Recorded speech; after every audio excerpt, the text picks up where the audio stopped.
The new SCUF Envision controller. Look how beautiful this box is. It's all vibrant, orange, and bright. Aside from that, today's video, I'm just going to do an unboxing and also a review. I've had this controller now for about 3 weeks. I'm going to tell you the good, the bad, and the absolute fucking trash that is involved with this controller. So I got the SCUF Envision. This is not the Pro model. There's a Pro model that allows you to run this wireless as well. And it has other neat things like trigger stops. It has grips on the controller. This one has no grip at all. This one does not have trigger stops. And it's 100% powered by a cable. The buttons feel great. They're all mechanical buttons. The back paddles feel great. So it comes with little replaceable paddles and also side buttons. These are for you can cover them. So if you don't want to use some of the buttons, you can put these little plates on and cover the buttons. Then you get the USB-C cable. There's also a USB-C to USB adapter. So if you don't have USB-C on your PC, you can use the little adapter or you don't have to use the little adapter. The limited warranty is 1 year, so that's cool. So before I was using the Xbox Elite controller, this is the very first one I got, and I ran this thing to the ground. Surprisingly, never got stick drift. The only thing that was wrong with it was the grip on the analog stick ripped off, and everything else was fine. The grip was peeling, so I decided to upgrade this one to the Elite Controller 2.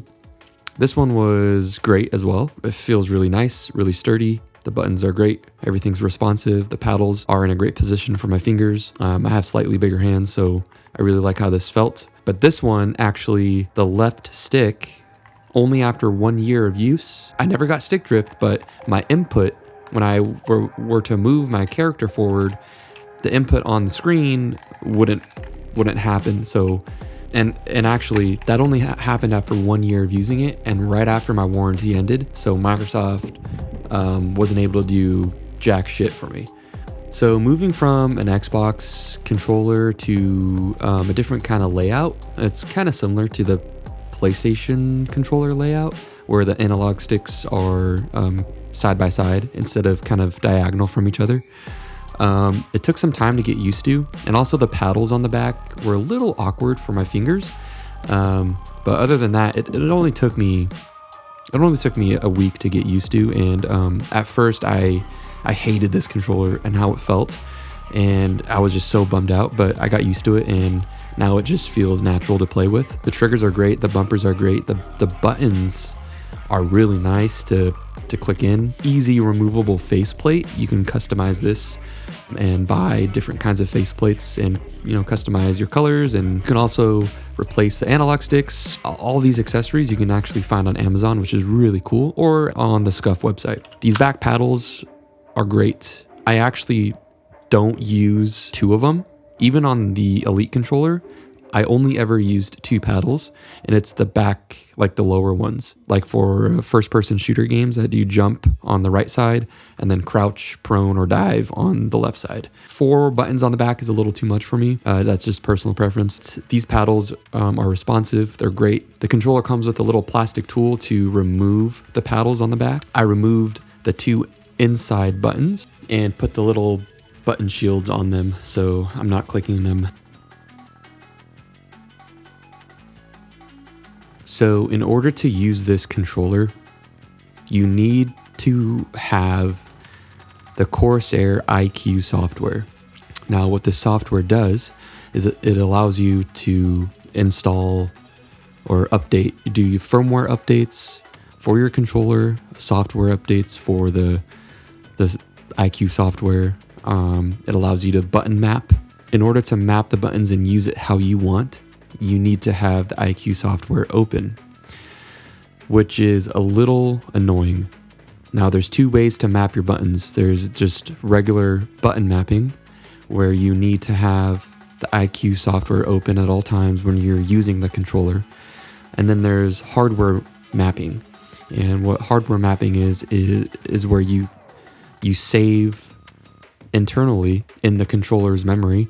You save the mappings on there, and then that way you can have the software not open. Another really important thing for me to tell you is the software is really fucking confusing to use. I had to YouTube a few videos to teach me how to map this thing. And I just want to compare that directly to the Xbox Elite controller, where you just had to download the Xbox accessories app and plug it in. Boom. You can update your controller. You can map all the buttons however you want. You click save and that's it. You don't have to have the Xbox accessory app open. It just works. With this SCUF Envision, you need the iCue software. You need to have it open, but maybe you don't want to have it open. You can hardware map and keep it in the controller's memory. It's inconvenient at best. And I thought about returning this controller like a week in. And to this day, even now, this software is so annoying to me.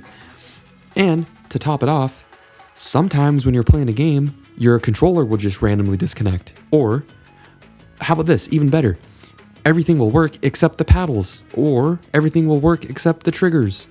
This controller is so fucking buggy that it's annoying. You pay a good amount of money, $130 I believe I paid, or $160 after tax and shipping, and you get this controller and you're like, wow, I can't wait to play my games. New controller. You plug it in.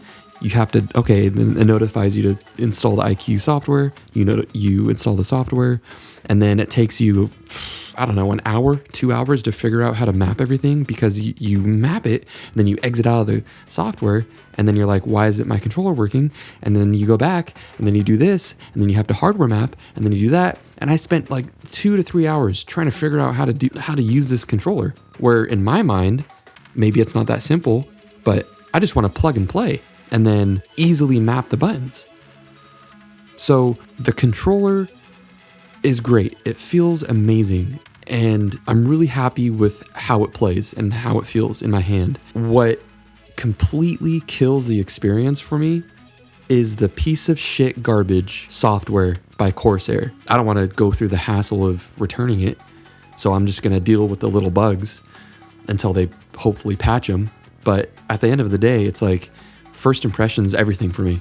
If something's not going to work right, and you know it's not going to work right, and you release a product, well, there's some bugs that we know about, or maybe we don't know about, so we're just gonna mass produce these anyways and sell them. It's like, the fuck? Do you even care about the consumer at that point?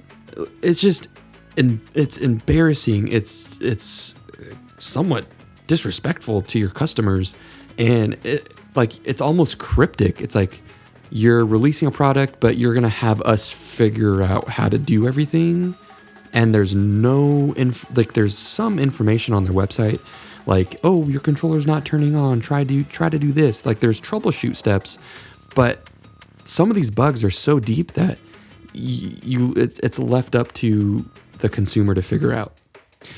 And I've been all over Reddit. I've been all over forums about this controller, YouTube, like everywhere. It's the same consistent problems across the board that everyone's having. And it's just bothers the hell out of me. Maybe I'm overreacting, I don't know. But first impression, when I took it out of the box, it looked like a decent controller. But first impression while gaming, it was a nightmare. I was struggling big time with the bugs. I was struggling for days, like a few days, trying to figure out what the hell was the problem. If you're going to buy this controller, just expect to have a shitty time using the software. It's a love-hate relationship with this SCUF Envision. Again, part of me just hates the software, and it's just a burden to use sometimes. Sometimes it'll randomly disconnect and I would have to unplug and plug it back in. Sometimes the triggers just will stop working and I'm like, great, how am I gonna shoot? How am I gonna continue to play? So it's just, until these bugs get fixed, or if they ever get fixed, I don't know at this point. If they send off a product like this and make a shitty software like this and they think it's good to begin with, I don't know. It's just, Anyways, I am ranting so hard. At the end of the day, it's all up to you. I'm just here to provide an honest review. These are my opinions. This is how I feel about this controller, and just do your own research. Yeah, that's it. That concludes this review, unboxing, rant. I just wanted to provide this info before somebody else made the mistake into thinking this was the best controller ever, because there's a lot of people saying that it's the best controller ever. Anyways, thanks for watching, guys. I'll see you in the next one. Peace out.